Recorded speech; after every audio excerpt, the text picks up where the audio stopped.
Presentation of the county audit for the year ending June 30, 2019. Chairman, board members, thanks for having me here tonight.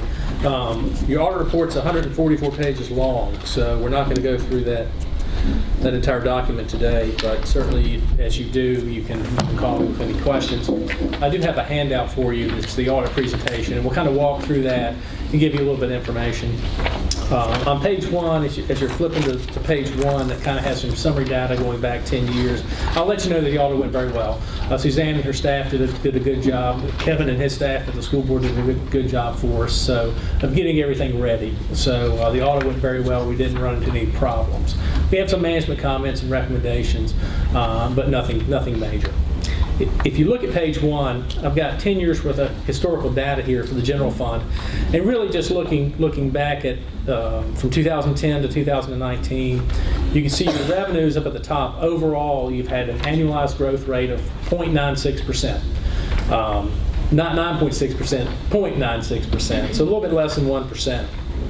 Expenditures, if you look back, we're growing at about 1.86%, but it's a little skewed this year because we had a large capital outlay with, I think, some fire trucks or some fire apparatus. So if we took that out of the equation, that annualized growth rate would have been 1.41%. So essentially operating costs are going up a little over 1%, about 1.5%, and revenues have been going up at a little bit less than 1%. And that's, we're seeing that in a lot of places. A lot of the more rural areas are seeing just a stagnation in revenues. And we'll talk about that a little bit later on. You can kind of point and see what's causing it. The next couple pages, we're just graphing that information out. General revenues on page 2, and then on page 3, just your general expenditures. The one green line you can see on page 3, it spikes up in 2019. That was the purchase of those fire vehicles, and that was about $1.4 million. So that kind of drove it up. The next page 4, we're giving you the same information for the school board.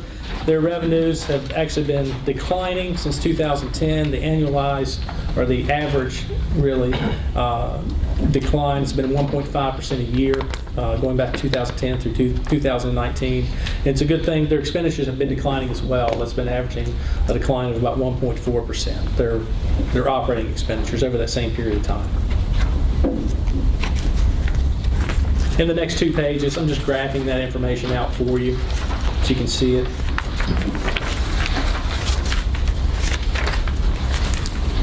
On page 7, we just have your original tax assessments, your assessed values, and we show your annualized growth rates there as well. And then on page 8, I'm just showing you your fund balance from 2008 up to 2019. You can see in 2019, we dropped to about $8.3 million, down a little bit from 2018. And I have removed any unspent debt proceeds. So if you issued bonds in one year, it draws your balance up if you don't spend them in the same year that you issued them. So any unspent bond proceeds have been taken out of this general fund balance that you're seeing at the top. And that's why I won't reconcile to the exhibit I had on page 1. Long-term debt, you can see general county only, then water and sewer, then school board long-term obligations. End of the year, just under $53 million. I will tell you, we did not record pension liabilities or post-employment benefit liabilities until really 2014. So we had a big jump in 2014 of probably about $30 million or so to go ahead and record those liabilities. Essentially, you send money to VRS, they invest it for you to the extent the present value of that money sitting with them doesn't, or the value of that money sitting with them doesn't equal the present value of your future liabilities, then you ultimately show a net liability. Excuse me, that was plotting down the graph till 2018, down until 2017. Then in 18 it spiked back up. What? That is. What made that happen? Which color line are you looking at there? Red dotted, long-term, total long-term obligations. Well, you did issue some debt. You issued $7 million in 2018, and then $1.5 million roughly for those fire trucks in 2019. So that's one of the reasons it spiked back up. So it didn't have anything to do with the retirement? No, the pension liability, First spike was the retirement, the pension liability spiked in 2014, and what you can see, that purple line, that's the school board's liabilities. In 2013 were zero, approximately zero, not very much. And then in 2014, they spiked up to $26 million. So, and that was literally just bringing in those pension liabilities. They've always existed. We just you didn't have to report them until 2014. So that's included in the total. If you look at the per capita numbers at the top, we have to include all those liabilities so we can compare it to the state averages.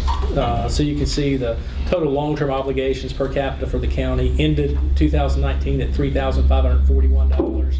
If we look at 2018, what the state averages were, it was $5,807. So you are below the state averages. Your debt levels aren't, as high as most counties. So, but the numbers that say the most to me, those population estimates from 2008 to 2019.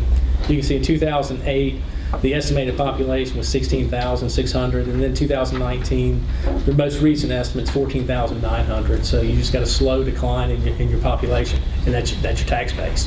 I mean, that's at the end of the day. That's going on in a lot of places too. It is. We're seeing that. Rural America. Exactly. It's the urbanization of America. Folks are moving to the cities as they grow up and go off to school. They tend to move out to the cities.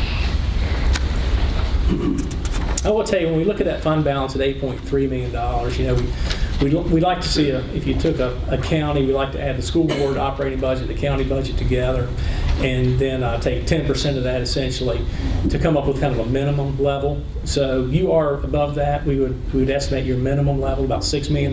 So you're above that. But as you look back, you can see it's just kind of it's been slowly coming down.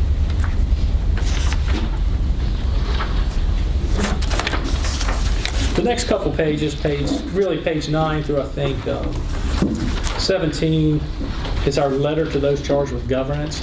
This letter tells you about estimates in the financial statements. Just gives you a little bit of background on the key estimates that are in there.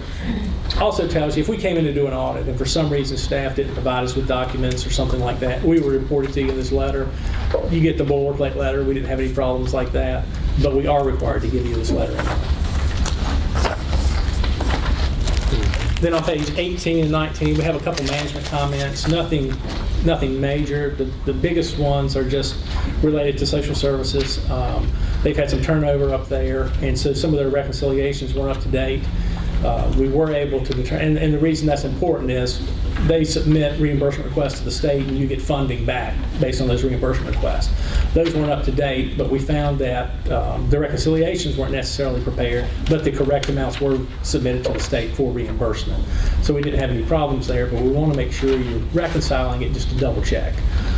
We have had localities submit reimbursement requests that weren't reconciled and they find out they didn't get all their money back.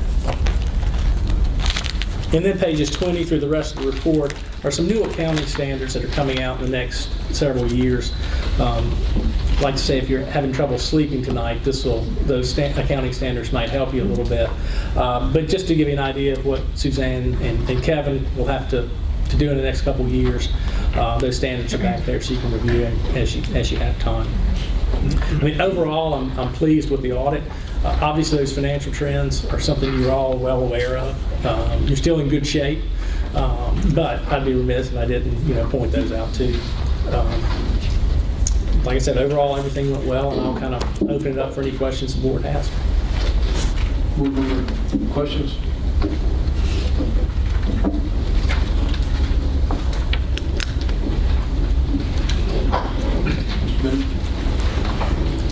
When we had our last reassessment done, we saw growth of what was it, less than 1%? I don't know right off the top, but wouldn't doubt it. That's one of the lowest I've ever seen. I think it was 0.6. I believe it was 0.6% growth over a 6-year period. Normally, you expect some increase in the value of your real estate, and you use that as, when minimum, you lower your tax rate, and then gives you a buffer over the next 4, 5, 6 years, whatever long it takes before you get the next reassessment. Because you have to grow it at least the rate of inflation to be at the same place you were before. That's one of the lowest ones I've ever seen as long as I've been in local government. It's going to be tough for the next 5 or 6 years because we don't have any increase in the base that we tax. Yeah, no, you're exactly right. Real estate over the long term should trail along with inflation. Right. And then it's, as your tax base goes up 2% a year, 2.5%, your expenditures are going to go up by the same amount. So you're absolutely right. But we didn't see the increase in the taxable base. Right. So the only thing you have to, if you don't get that long term, at some point you have to look at adjusting the rate or finding other revenue sources. Unfortunately.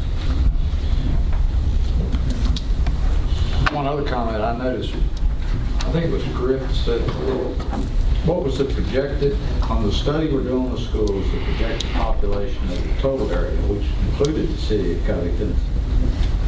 Explain that to the other one. Okay. In 2030, you're looking at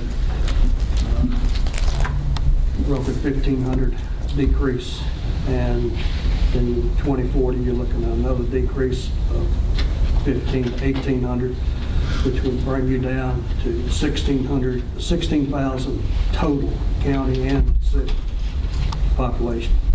We had a population in the county a couple of years ago, 16,000. What they're saying is within the next 15 to 20 years, the total population of all of us will be no bigger than what Alleghany County is today.